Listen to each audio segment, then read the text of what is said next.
Bien, seguimos compartiendo la noche de tiempo de debate a estas horas, ya cerca de las 10:30 de la noche. Quiero, al inicio del programa, olvidé comentarles que también estamos en Facebook, una de las redes sociales más populares del momento, con la característica Canal 9 Río Cuarto. Allí nos pueden encontrar en letra de imprenta también, Canal 9 Río Cuarto, y un correo electrónico. Después, durante el transcurso del programa, se los voy a dar. Le vamos a dar las buenas noches a Eduardo Tello, secretario general de la CGT. Eduardo, buenas noches, gracias. ¿Qué tal? Por acompañarnos. No, gracias por haberme invitado. Gracias por venir. Bueno, un contraste, ¿no? Recién estaba hablando la presidenta de la República, sí, desde la Universidad de Harvard.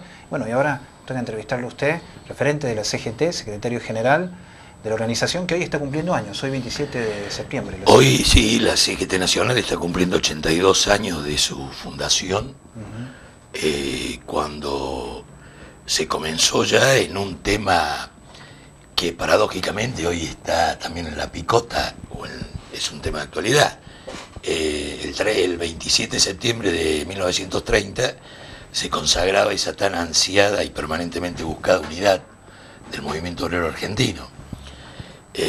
Cuando tres tendencias de pensamiento distinto, el socialismo, lo que se llamaba el sindicalismo, quienes ejercían en términos profesionales la actividad sindical, y los independientes decidieron confluir en una única organización, buscando esa unidad que siempre decimos es la herramienta fundamental que tienen los trabajadores para avanzar en el logro de sus conquistas. Y digo paradójicamente hoy, donde estamos en las vísperas de una nueva división de la CGT a nivel nacional, ¿no? Pero bueno. ¿Se puede plantearse definir, bueno, lo hemos estado visorando, ¿no?, en distintas situaciones, ¿no?, que se plantean a nivel nacional, pero ya se visoraría ya una división concreta de la CGT a nivel nacional? Sí, no, yo creo que esto ya no tiene retorno. Esta fractura es a raíz de lo que surge, lo que se da a entender como un desentendimiento entre la presidenta y Moyano. Yo no lo sé. A mí, yo tengo una opinión que es personal y en esto no involucro a nadie. A mí me parece que hay sectores del movimiento obrero que no han, a través del paso del tiempo, a través de la historia, no han sabido definir cuál es el rol del movimiento obrero ante determinados momentos políticos que vive el país. Yo creo que falta mucha autocrítica dentro del movimiento obrero, un movimiento obrero que en algún momento acompañó la destitución de un gobierno constitucional, como fue el del doctor Ilía en el año 66, un movimiento obrero que en algún momento también se fractura cuestionando la conducción de Perón, un movimiento obrero que se vuelve a fracturar en la década del 90 ante la presencia de un gobierno surgido del peronismo, y hoy también en un momento especial que está viviendo el país, vuelve a aparecer la misma situación de fractura, vuelven a aparecer casi los mismos actores de los años 90. Hoy simplemente en una de las fracciones del movimiento obrero el liderazgo de Saulo Baldini ha sido reemplazado por el liderazgo de Hugo Moyano, pero si uno revisa históricamente el posicionamiento de distintos dirigentes y distintas organizaciones gremiales, casi se está repitiendo como un calco la situación de los años 90. Entonces a mí me parece que dentro de esa pluralidad de pensamientos que hay, más este agregado, que vuelvo a decir que es un análisis personal mío, de que no se ha definido concretamente cuál es el rol del movimiento obrero, porque muchas veces según el signo ideológico del gobierno se pasa a una oposición confrontativa o se comienza a hacer un seguidismo sin importar en cualquiera de los dos casos extremos cuáles son los verdaderos intereses de los trabajadores.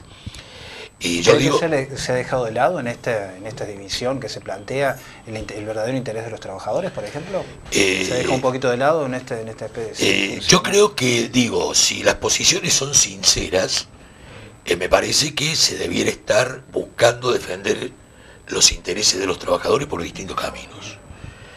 Lo que pasa es que cuando se rompe la unidad de los dirigentes que representan a los trabajadores, Cuando ocurre, y esto es un hecho muy concreto, yo formo parte de un sindicato que tiene ámbito de actuación al interior del Estado, o sea que lo puedo decir con conocimiento de causa. Cuando un gobierno, cualquiera sea su signo,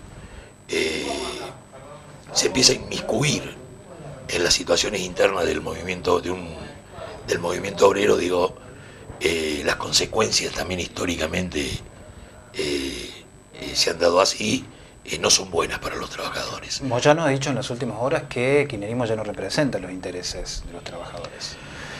Yo no sé, digo, por ahí el compañero Moyano tiene expresiones llevadas casi al límite del pensamiento.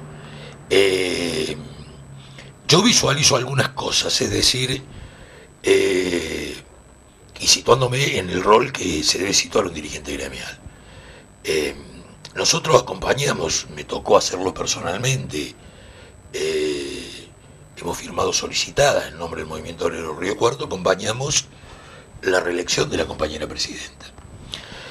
Ahora también es cierto que por ahí muchas veces en el microclima de la política se entiende que los ciudadanos estamos comprando un producto y que luego no importa el resultado de ese producto, el hecho era conseguir la compra.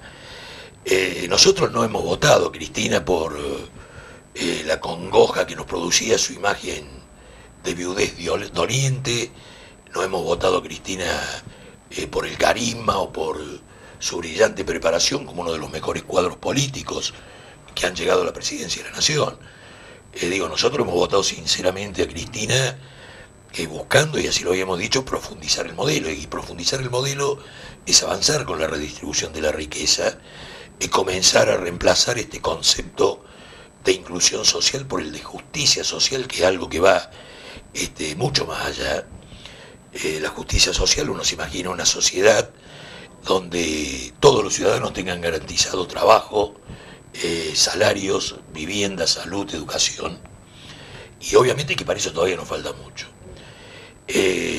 Yo sin llegar a decir que ha dejado de representar... Pero algunas metas se han podido cumplir, algunas metas... No, seguro, eso nadie desconoce. Yo vengo de un gremio que en particular... al primer gobierno pero de algunos esta etapa, pedidos formales de Moyano, por ejemplo, de la CGT, no fueron escuchados por el gobierno. Bueno, lo que pasa es que al sector de Moyano el gobierno hace un año que no lo atiende. Obviamente uno sabe que la experiencia sindical conlleva priorizar el diálogo, es decir, aún en medio de un conflicto, luego del conflicto está el diálogo, si no, no hay forma de solucionar los conflictos. Obviamente, si no hay diálogo entre partes que se supone deben consensuar políticas, no se puede avanzar. Yo, ¿por qué esa ruptura del diálogo hasta donde llegan mis conocimientos y la recepción de versiones? No la tengo muy en claro. Claro, porque fue repentino, ¿no? Una ruptura... Fue repentino. Yo les digo una cosa. Estamos hablando del moyanismo que acompañó a los procesos del kirchnerismo hasta la muerte de Néstor Kirchner y luego, repentinamente, claro, se pero corta. yo fui mucho más allá, porque yo les digo, hay dos hechos que son relevantes en la relación de Moyano con Cristina. En marzo del año pasado, Moyano, por su compromiso y adhesión a este gobierno, se vio obligado a adelantar las paritarias de su sector en 3 meses para fijar como referente sindical una cuota de aumentos paritarios para el resto de los sindicatos. Esto ocurrió en el mes de marzo de 2011. En ese momento el compañero Moyano fue recibido en la Casa de Gobierno con alfombras rojas y firmó el acuerdo paritario delante de la compañera presidenta. 2 meses después, el 1 de mayo, en un acto multitudinario en la 9 de julio, donde hubo casi 600.000 trabajadores, Moyano pidió públicamente el voto para la compañera Cristina. Llega octubre, donde Cristina es reelecta por una amplia mayoría de votos, y a partir de ahí algo ocurrió donde los opinólogos tienen distintas versiones.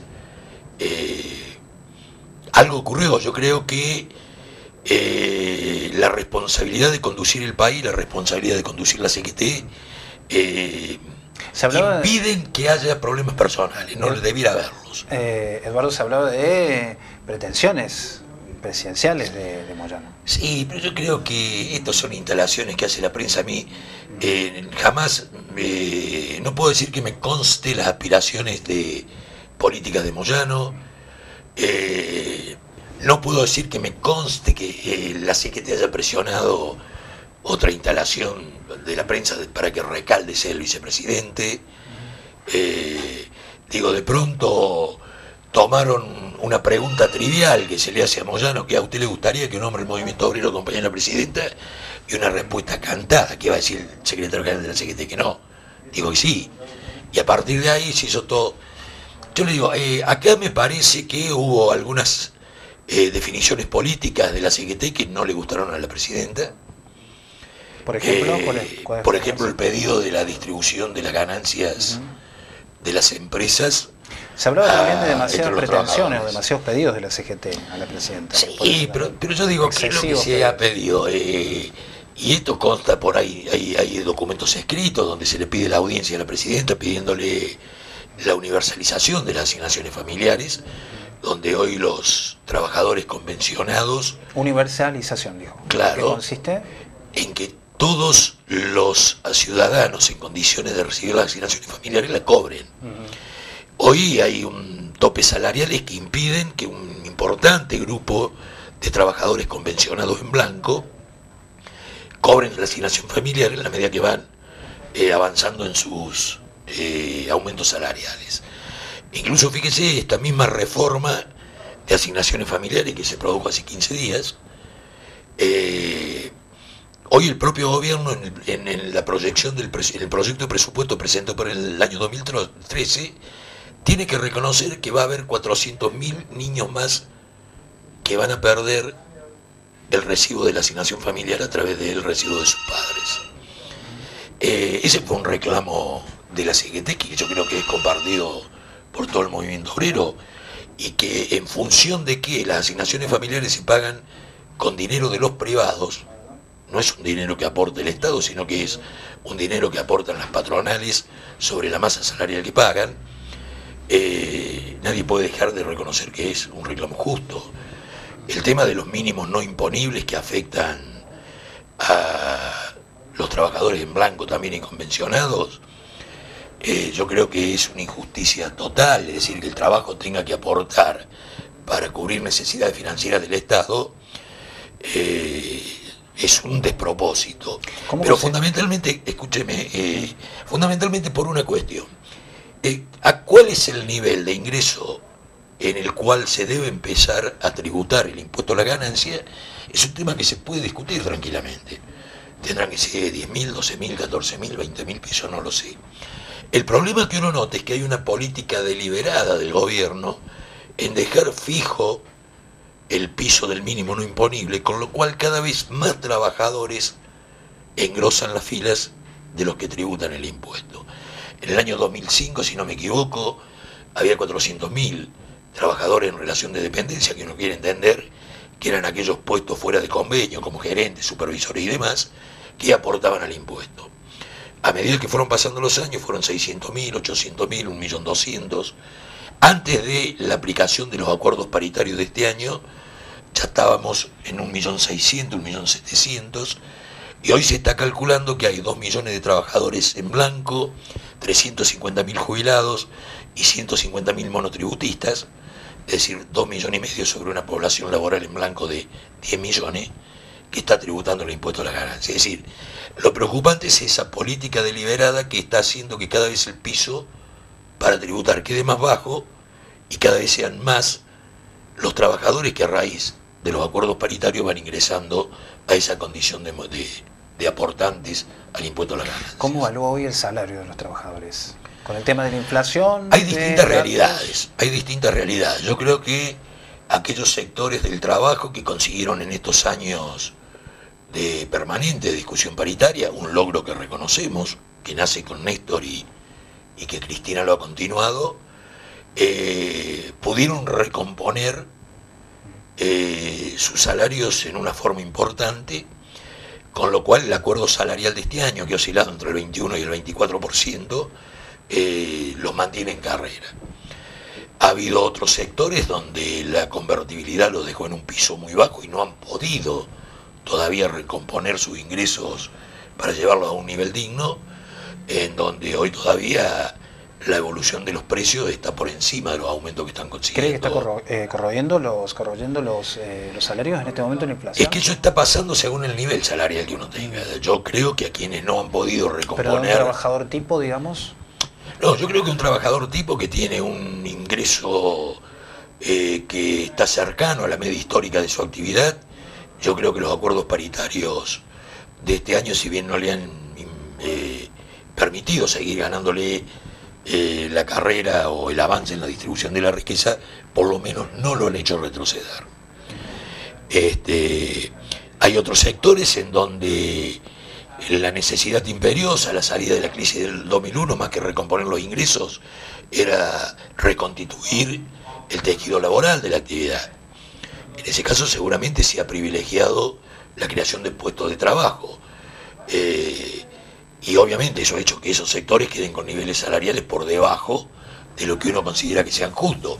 Pero bueno, digo, también es cierto que el desguisado que sufrió este país desde el año 76 ¿Cree que ha habido una reindustrialización del país en los últimos años? Yo creo que ha habido una reindustrialización, pero también es cierto que falta avanzar muchísimo.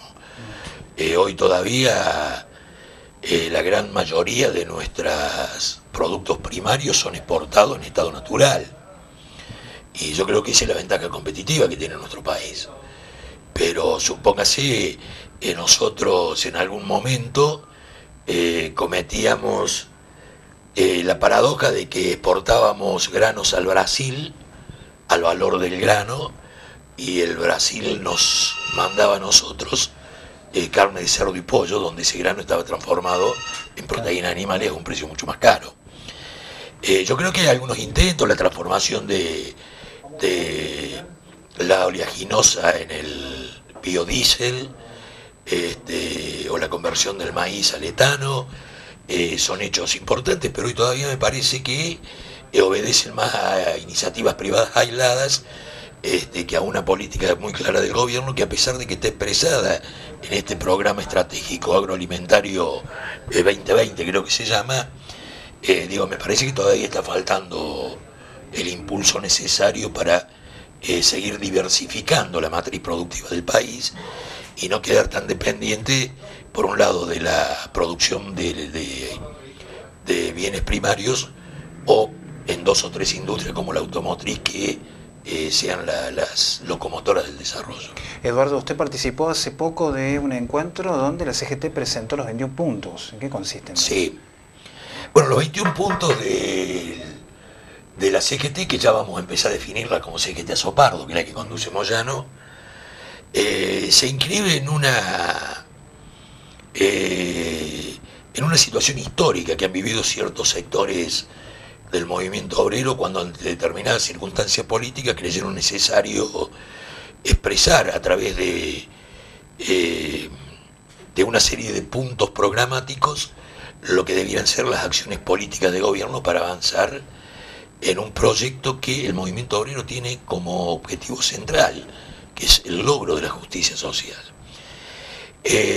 Yo les cito rápidamente ejemplos que anteceden a esto. En el año 1957, un sector del movimiento obrero reunido en La Falda, que por eso se eligió La Falda para el lanzamiento de estos 21 puntos, elaboran un documento en donde el movimiento obrero planteaba en aquel entonces cuáles eran las medidas de gobierno necesarias para avanzar en ese proyecto de sociedad justa que pretenden los trabajadores. En el año 62 se produce el documento de Huerta Grande, que también retoma los puntos del documento de Huerta Grande y los profundiza. En el año 68 la CGT de los Argentinos elabora el programa del 1 de mayo, en donde también se esbozaba lo que es claramente un programa político de gobierno. Y el antecedente más reciente son los famosos 26 puntos de la CGT de Saulo Baldini. Entonces, recreando y consecuentemente con esa línea histórica, el sector de gremios que acompañan a Moyano ha decidido largar estos 21 puntos. ¿Y cuál es el objetivo? ¿Un pedido que se hace? No, esos 21 puntos es el puntos. pensamiento de este sector del movimiento obrero que pone a consideración de la sociedad para discutirlo, para debatirlo, para enriquecerlo. Que deberían producirse, ¿no es cierto? Y que la aspiración es que se instrumenten como verdaderas políticas de Estado a través de un gran acuerdo que incluya el diálogo y la participación democrática de los distintos sectores, que se instituyan en políticas de Estado que se lleven adelante.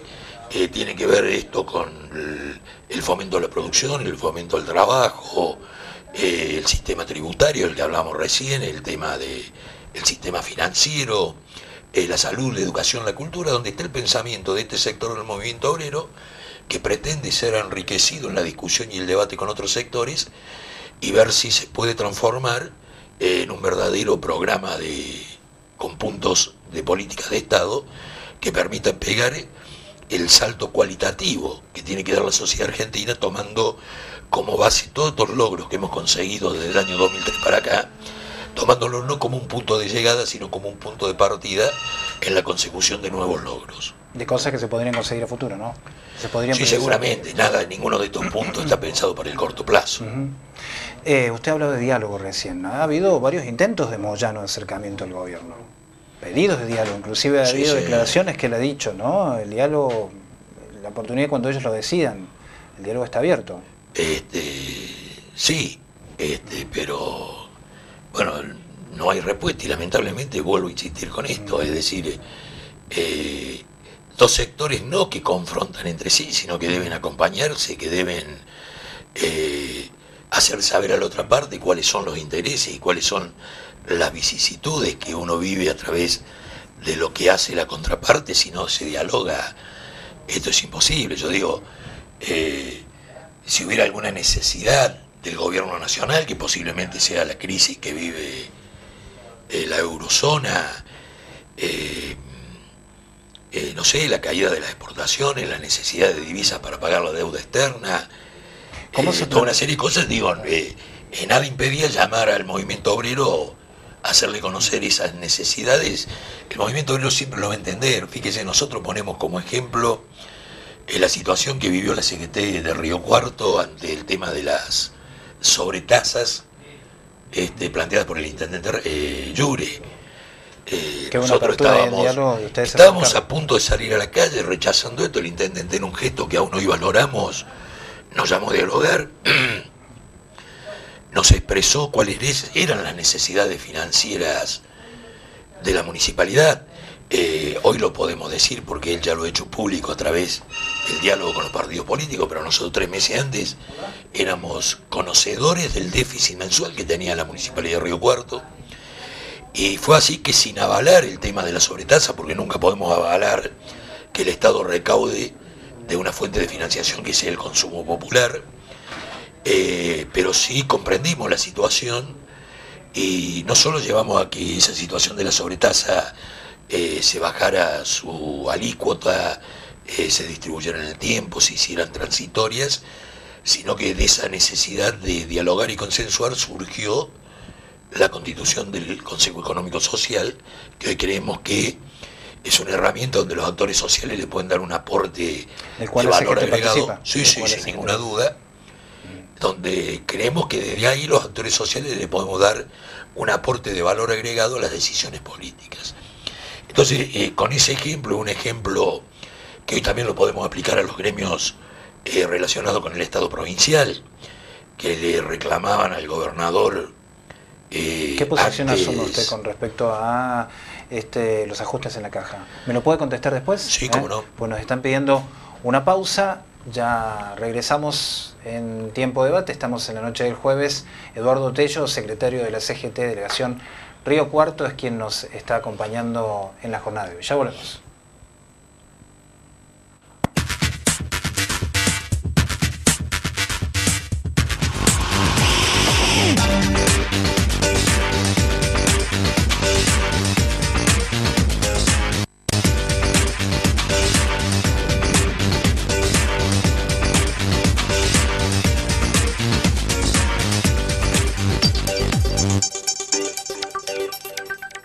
Bien, seguimos compartiendo la noche del jueves. Eduardo Botello, secretario general de la CGT, Delegación Río Cuarto, es quien nos está acompañando en la noche de hoy. Eduardo, había quedado una pregunta pendiente del bloque anterior, era su opinión en cuanto a los ajustes en la caja de jubilación. Bueno, mi opinión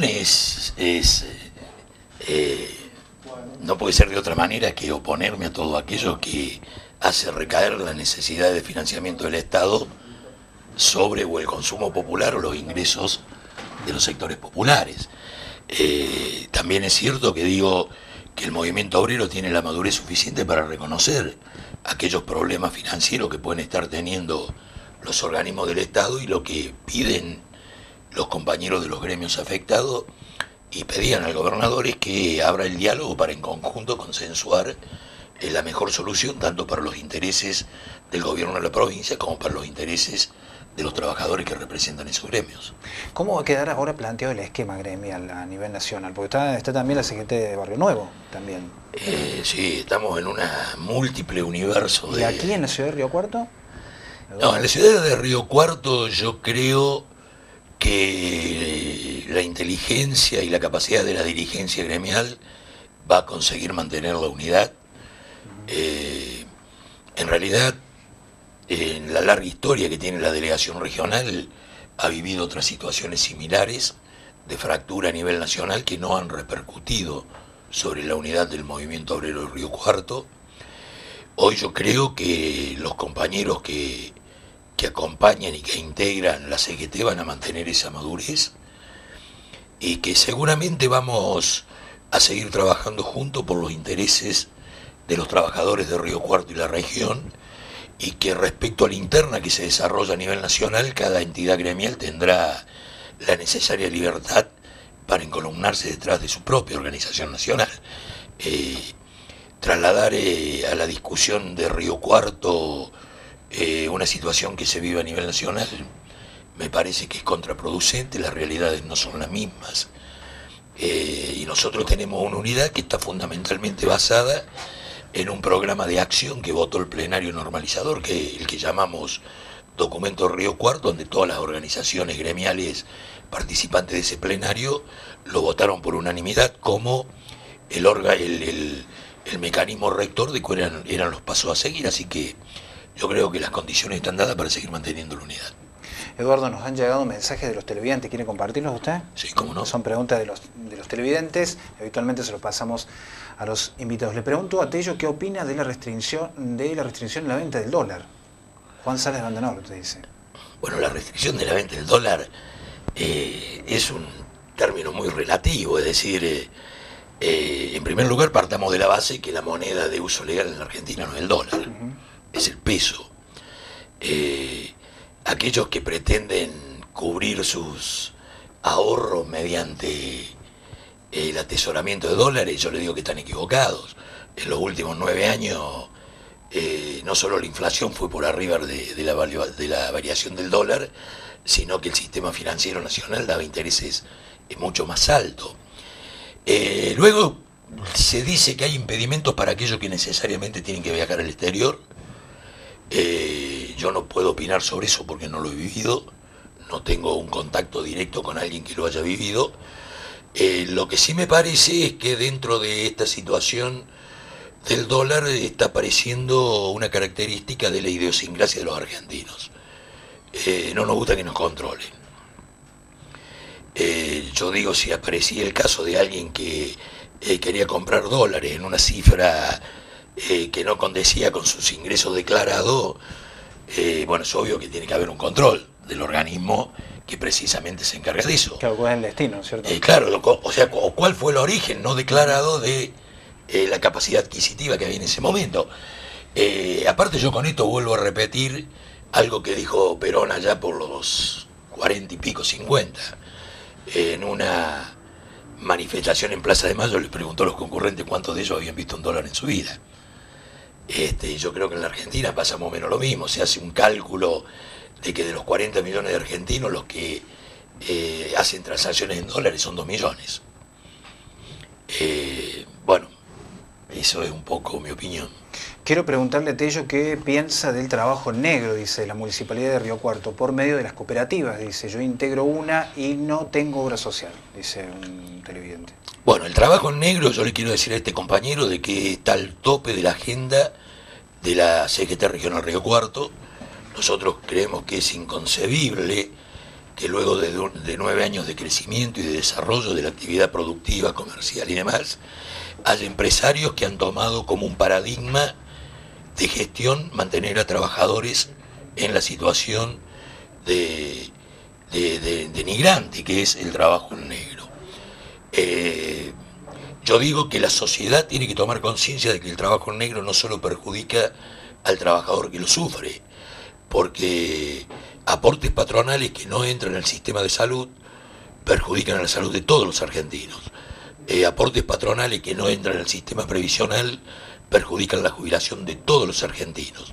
Entonces yo creo que tenemos que hacer un fuerte proyecto de debate cultural para que sean la propia sociedad la que lleve a estos empresarios sin escrúpulos a cambiar su actitud, y es una agenda que nosotros esperamos desde el aporte que podemos hacer de la Delegación Regional del Ministerio de Trabajo, que está conducida hoy por un hombre de la CGT de Río Cuarto, que es el compañero Claudio Bonamico, fijarnos una política de tolerancia cero con el trabajo en negro. ¿Ha disminuido o aumentado en Río Cuarto el tema de...?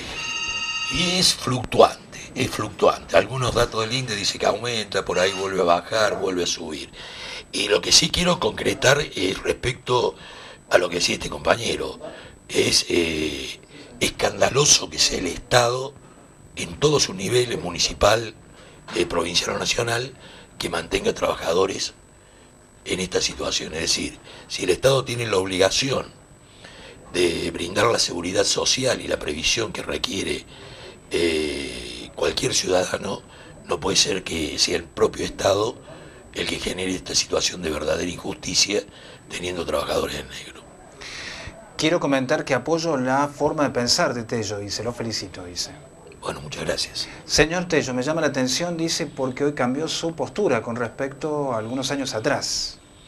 Bueno, eso no lo ¿Postura puedo. o la línea? No sé, hincha de San Lorenzo he sido siempre, peronista también, no sé a qué otra cosa se refiere. Quiero comentar que parece que el peronismo demostró lo que puede hacer, solo es mentir, dice. Bueno, ese es... Bueno, algo de verdad también eso. Creo que nuestro salario actualmente es muy bajo, dice, ya que la inflación es muy alta y los alimentos aumentan. ¿Y qué opinión tiene sobre eso? Bueno, yo creo que esto lo explicábamos recién en el bloque anterior. Depende del nivel salarial que se haya alcanzado luego de la salida de la convertibilidad, el proceso inflacionario impacta más o menos los bolsillos de los trabajadores. ¿Cree que iba aumentando o descendiendo este tema de la inflación? Yo creo que hasta hace un año atrás había un cambio relativo de algunos precios respecto a otros, que hoy de alguna manera estos cambios de precio se han extendido a distintos productos, pero de cualquier forma, digo, si hablamos en términos técnicos, donde decimos que inflación es el aumento generalizado y constante de los precios de la economía, digo, hoy no podemos decir que estamos en un proceso inflacionario como alguien pretende por ahí instalar. Sí me parece que ha habido un aceleramiento en algunos precios, a lo cual esta sensación también de pensar en que la inflación por ahí más alta de lo normal o de lo real tiene mucho que ver con la pérdida de credibilidad que tienen las estadísticas del INDEC. Poco favor le hace a la tranquilidad económica de los argentinos que un instituto del Estado diga que con 6 pesos un argentino puede comer y que con 13 pesos es suficiente para tener un estándar de vida digno. Entonces digo, todo esto ayuda poco a que la gente se plantee realmente cuál es la realidad que está pasando con los precios. Eduardo, muchas gracias. Gracias por acompañarnos. No, le agradezco a usted y gracias por haberme invitado nuevamente. Vamos a una pausa, ya volvemos.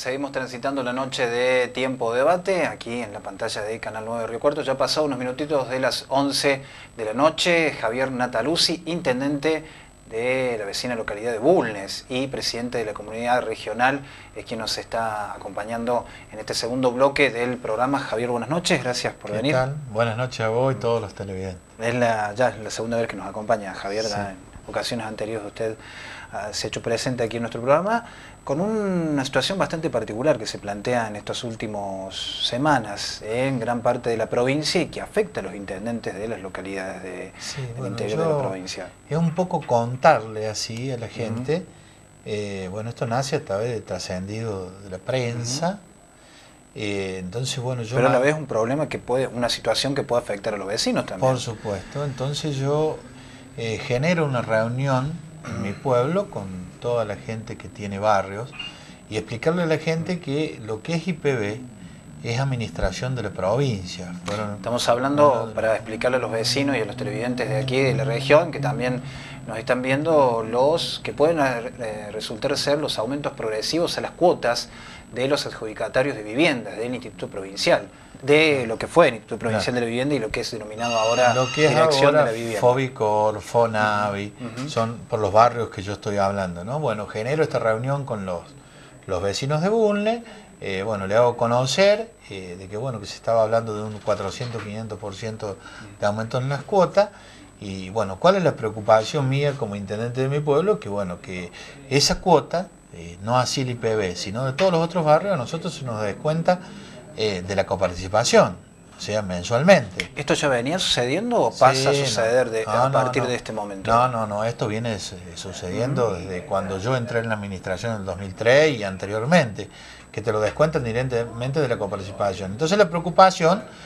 bueno, se empezó a hacer extensiva a todos. Estamos hablando de cuando hablamos de este descuento, estamos hablando de un monto fijo que impone la provincia, que se los descuentan a ustedes y que ustedes luego tienen... Tenemos que cobrarle a la gente que es adjudicataria, ¿no? Pero que si surge algún inconveniente, el municipio por ahí no llega a recaudar todo. No, por supuesto. Por familias que por allí surgen con impedimentos. Mucha gente que son morosos, que no pagan la cuota. Claro. Entonces, bueno, por ahí entra la preocupación porque esta cuota se iría, digamos, sería mucho más alta y lo que se nos descontaría es mucho. Y si el vecino a su vez no lo paga, mucho más, ¿no es cierto? Entonces nosotros, ¿qué es lo que hice como intendente Bulnes? Nosotros formamos parte de un ente en Córdoba, que el presidente es Ramón Mestre. Le planteamos la inquietud, se hizo un plenario de intendentes radicales con Ramón Mestre y todos los legisladores de nuestro partido, en la cual, bueno, queríamos tomar también conocimiento del proyecto, que esto quiero que quede muy claro. Nosotros estamos a favor del proyecto de vivienda, nosotros queremos que las viviendas... Intendente, en este momento es un proyecto que se va a tratar en la legislatura, que puede visorarse que sea realidad. Entonces nosotros como intendente, ¿qué pedimos? ¿Qué le pedimos a nuestros legisladores? Nosotros le pedimos que de este proyecto se saque el artículo 7, que el artículo 7 es el que es el aumento de las cuotas. Que se saque para todos los barrios que están hechos, que se siga cobrando como venía, y no así de las casas que se puedan construir de nuevo. Cosa que la gente, aquel adjudicatario que vaya a tener una vivienda nueva, sepa de la cuota que se le va a estar cobrando, que sepa en qué forma va a aumentar. Porque nos parece una forma muy abrupta de aumentar el 400-500% de golpe. Claro, es un aumento que no se había realizado nunca en la historia de estos barrios. No se había realizado. ¿Por qué? ¿Qué le has adjudicado? ¿Ustedes se han podido asesorar con respecto a por qué este cambio progresivo? ¿No es cierto? ¿Por qué este aumento tan rápido y no un aumento sistemático, por ejemplo? Estaba como congelada la cuota de exactamente, estaba congelada. Estamos hablando de cuotas yo bajo monto. Hablo con ejemplos que pasan en mi municipio. Nosotros entregamos 20 viviendas de un plan federal, número 1, y bueno, nosotros hasta incluso firmamos con el vecino un convenio de cómo iba a pagar las cuotas, cómo era. Entonces, bueno, nosotros en esa forma no le podemos cambiar la palabra. Y quiero aclararle a la gente que yo en mi gestión he hecho estas 20 viviendas más 5 viviendas sociales. Y que, bueno, esto lo digo con mucho orgullo, los vecinos, esos adjudicatarios, están con la cuota al día. Entonces, bueno, yo también tengo que tener un poco de respeto. Y tengo que decir que sí, los barrios que fueron entregados anteriormente están como morosos, ¿no es cierto? Y bueno, eso trae también su problema al municipio, ¿no? Porque nosotros, hablando de cuando se empezaron a hacer los barrios, no tenemos menos de 80 casas en el pueblo. Entonces, bueno, ¿cuántos barrios de gestiones anteriores? De gestiones anteriores, tanto sea Fonavi como Fobicor. Son varios los barrios. Y sacando fuera, ¿no es cierto?, lo que es el IPB, como decía anteriormente. Entonces, bueno, para nosotros era una preocupación, como dije recién, lo planteamos en el ente, bueno, y fue por unanimidad. Nosotros somos 154 intendentes radicales en todas las provincias y presidentes comunales, y le hemos planteado esto a nuestros legisladores, que se saque el artículo 7 y que nosotros acompañamos el proyecto. ¿El artículo 7 en qué consta, intendente? Consta en aumentar las cuotas, en esto que se conoce, ¿no?, que se habla del 400, 500%. Y que sí, darle respaldo al gobierno provincial de lo que se haga de ahora en adelante, se haga con una cuota, como decía, que vaya teniendo un índice de aumento mensual, anual, ¿no es cierto? Pero que bueno, que ya lo tengamos hablado con las personas que van a ser los beneficiarios. ¿El gobierno de la provincia les ha emitido algo? ¿Ustedes por qué realiza este aumento? Nosotros los hemos conocido, esto hemos conocido a través de la legislatura provincial, ¿no es cierto? Y bueno, mucho por los medios y por haberlo interiorizado todos los intendentes, como decía anteriormente, por nuestro ente, ¿no? Claro, o sea que no ha habido ningún comentario por parte del gobierno hacia ustedes, hacia los municipios. No. Realmente no hubo comentario, y bueno, se supo que era un proyecto ni tampoco ninguna posibilidad de dialogar entre los jefes comunales para llegar a un acuerdo de cómo podía ser un aumento en lugar de estas empresas, ¿no? Esto ha sucedido. Porque esto de aplicarse, de aprobarlo en la legislatura, se va a aplicar de un día para el otro.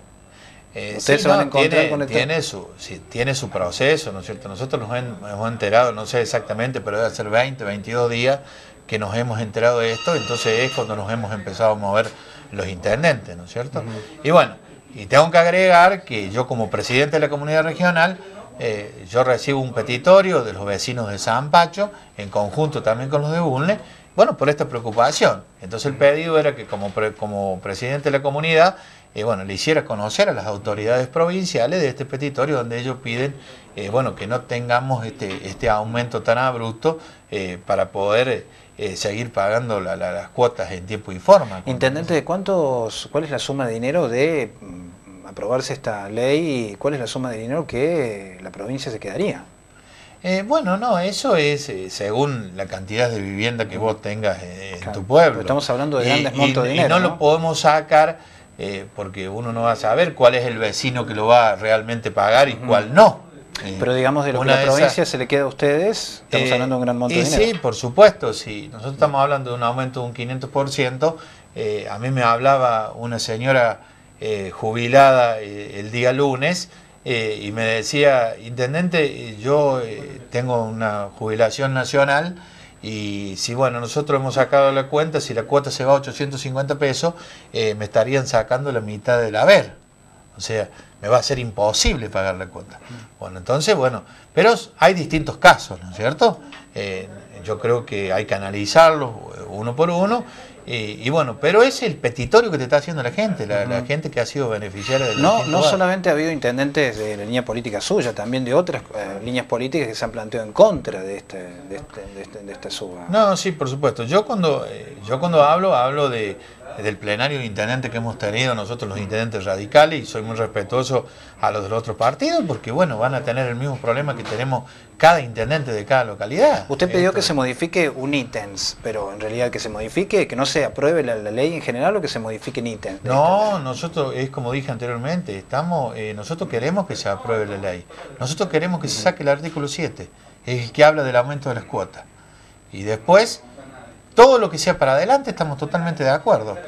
Y de casa que se haga desde ahora en adelante, porque tenemos que tener una política de esto vivienda. Se habla también que acompañado con la reactivación de los planes de viviendas para Claro, nosotros estamos, te está hablando un intendente que en su pueblo tienen 70 familias esperando una vivienda.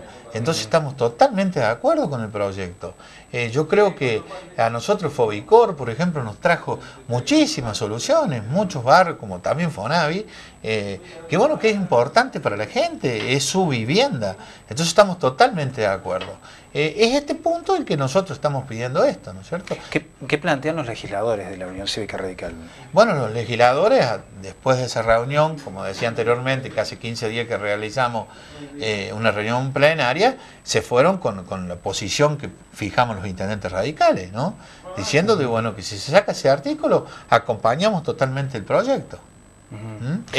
Es con lo que se han comprometido con nosotros. ¿Pedirían ustedes un diálogo con el gobernador para plantearles más de cerca esta situación? Nosotros sí vamos a tener diálogo con el gobernador, por supuesto. Yo quiero aclarar que bueno, que nuestro partido también y nuestros intendentes, los intendentes radicales, forman parte de una mesa provincia-municipio, que bueno, que se va a hablar en ese estamento, ¿no es cierto?, con el gobernador, con el ministro González. Yo creo que de hecho ya hace desde unos días que se viene hablando de este tema, ¿no? ¿Hoy la vivienda es una problemática para su localidad, intendente? ¿La faltante de viviendas? Sí, es una problemática muy grande. Yo te diría que hoy en mi pueblo no tenemos ni casa para que la gente pueda alquilar. Entonces es dramático el tema. Nosotros, bueno, tuvimos esta suerte de hacer 20 viviendas en la primera gestión, como 5 sociales más, son 25 casas. Y si nosotros programáticamente hubiésemos seguido en esa forma, yo creo que hoy estaríamos ahí, estaríamos bastante... Pero bueno, no hemos hecho más casas. Entonces se nos suscita el problema. Y lo peor, que no es gente que va de la zona, Bulnes, es gente de nuestra localidad. Chicos jóvenes que se casan, que necesitan su vivienda, quieren desarrollarse. Y bueno, hoy por hoy yo decía en la reunión que tuve con todos los adjudicatarios que nosotros tenemos todos en Bulnes, por decir, los servicios: agua corriente, gas natural, colegio, la parte educativa cubierta en todos los niveles, por supuesto, menos el terciario. Digamos, donde hoy una familia de Bulnes se puede desarrollar tranquilamente. Y no está siendo un problema de la vivienda, la gente necesita su casa, ¿no? Nos piden una pausa, intendente. Vamos a una breve pausa, ya regresamos en unos minutitos. Estamos en Tiempo de Debate a través de la pantalla de Canal 9. Ya volvemos.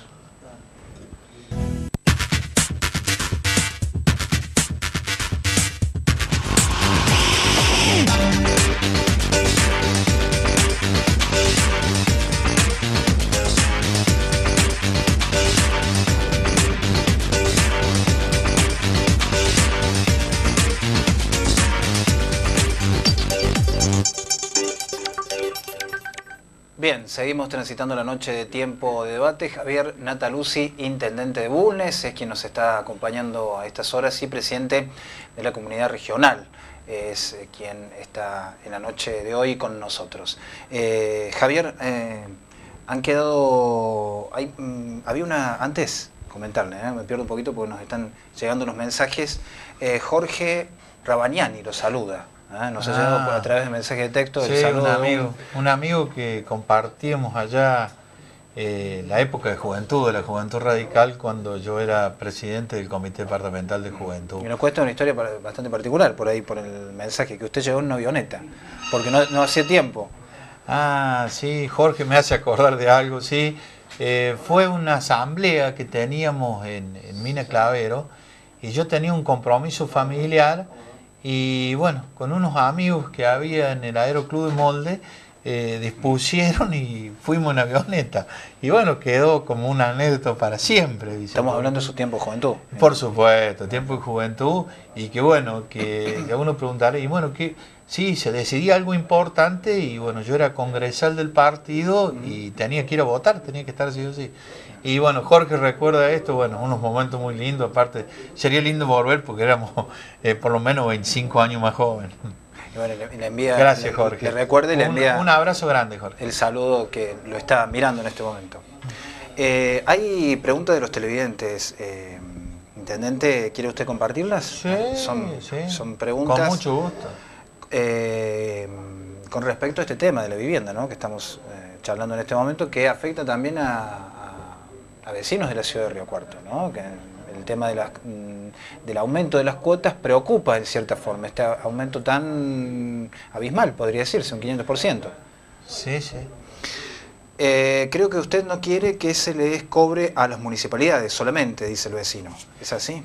Bueno, no, yo al vecino le digo que bueno, que se informen, no solamente conmigo. ¿Por qué lo absorben las municipalidades? ¿Es Directamente porque la garantía nuestra es la coparticipación y la cuota ya viene descontada, pero esto no viene de antes de mi gestión. Claro. Y se le puede preguntar a cualquier intendente, esto nos ocurre así. Por eso aclaré que eran los barrios que se hicieron después del IPB. El IPB todavía fue administrado por la provincia. Incluso si alguien quiere arreglar las cuotas del IPB, ponerse al día, tiene que dirigirse a lo que es la Dirección de la Vivienda en Córdoba. Vamos a hacer un hincapié.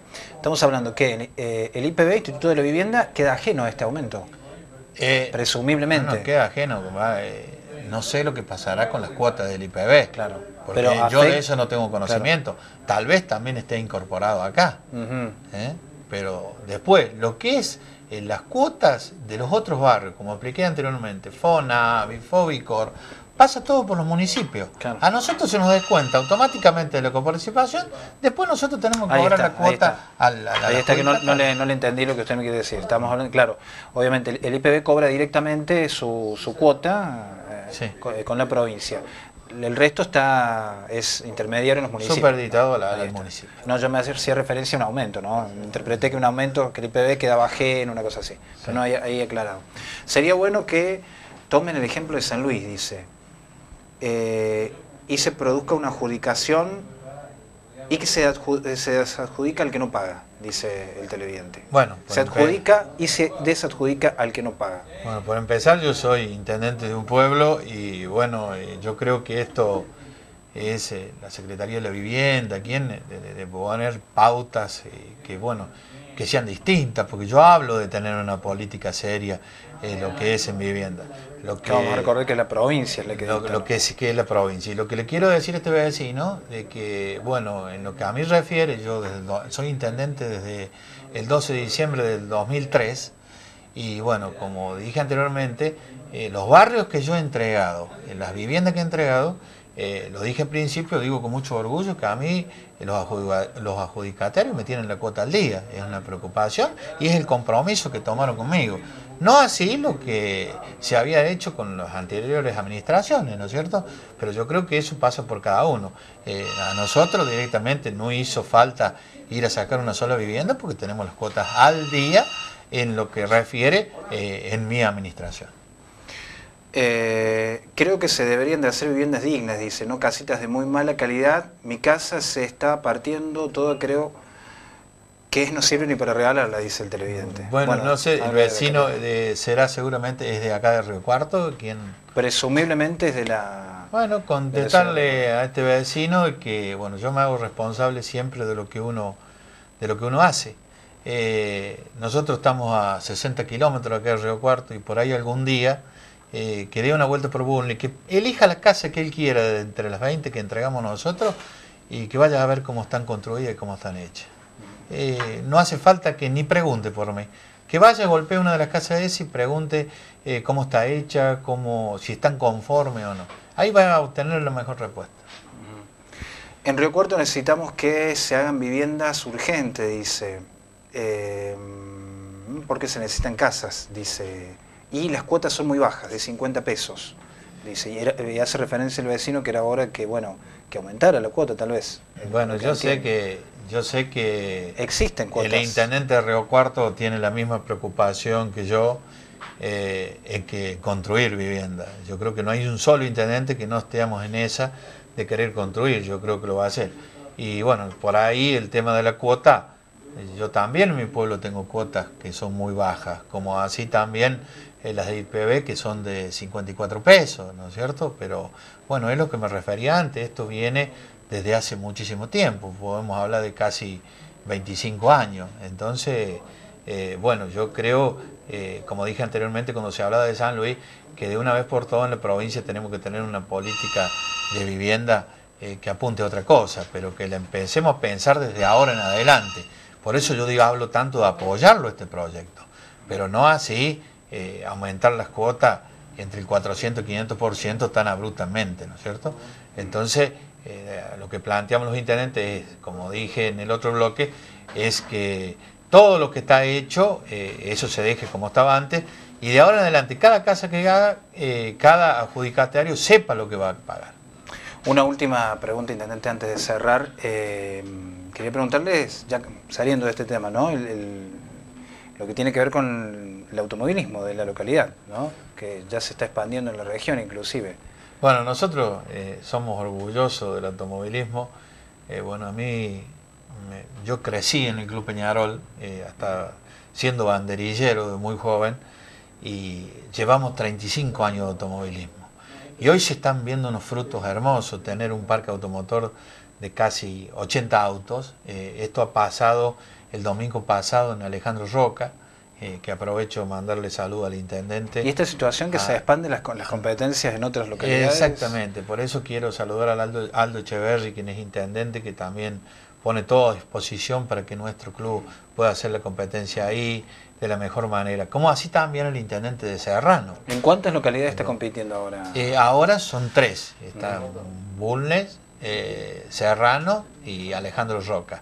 Y bueno, yo me siento orgulloso porque este automovilismo hace que se conozca el pueblo por todos lados, que ahora a fin de octubre, precisamente me parece que es el 28 de octubre, vamos a tener las finales en nuestro pueblo. De paso, invitar a la gente de Río Cuarto. ¿Cuándo repite la fecha? ¿Cuándo va a ser? 28 de octubre, domingo 28 de octubre, no creo equivocarme. Bueno, ahí vamos a tener, hay 5 categorías y todavía no está definido quién es el campeón de cada categoría. Entonces es muy lindo porque casi siempre se define 1 o 2 carreras antes y esta vez se llevó, bueno, se ha dado esto, por eso invitar a la gente que se llegue. Nosotros, por ejemplo, no se vayan a creer que van a llegar allá a ir a ver un autódromo. Es un predio muy lindo, con 2000 árboles plantados en él, con asadores, un lugar hermoso incluso para pasar el día y bueno, con unos dirigentes de mucho peso del club que han logrado hacer este automovilismo, yo no digo más regional, yo digo hasta interprovincial. Vienen corredores de San Luis, vienen corredores de La Pampa y cada día se están agregando más. Así que, bueno, es una de las cosas buenas que hace una de las instituciones de nuestra localidad. Intendente, muchas gracias por venir esta noche. Gracias yo les quiero agradecer a ustedes y bueno, decir de que tanto como intendente como de esta comunidad regional, siempre estoy a disposición por los reclamos que pueden ser, por los proyectos que se puedan acercar. Yo por lo que veo de estos vecinos, es muy bueno de las preguntas, bueno, pero por ahí acercarse y decir lo que hace falta, porque los intendentes no somos sabios, los intendentes somos de carne y hueso y nos ha tocado llegar acá, pero lo que tenemos que saber es lo que nos dice el vecino y expresar y formar eso en un proyecto. Y yo creo que este de la vivienda es uno de los que podemos llegar a presentar en la provincia, como también se pueden presentar en Nación. Ayudar al intendente es muy importante, así que bueno, yo me pongo a disposición para lo que se haga falta. Y a ustedes, como le dije la otra vez, ya es la segunda vez que estoy, agradecerles porque esto que hacen ustedes es muy importante, nos ayuda a los intendentes comunicarle a la sociedad lo que estamos haciendo y lo que queremos hacer. Y bueno, y por ahí uno lo que intenta, yo en mi pueblo siempre me desvivo por mejorar la calidad de vida del vecino, como si viviríamos en la mejor de las ciudades. Muchas gracias. Vamos a una pausa, ya regresamos en Tiempo de Debate.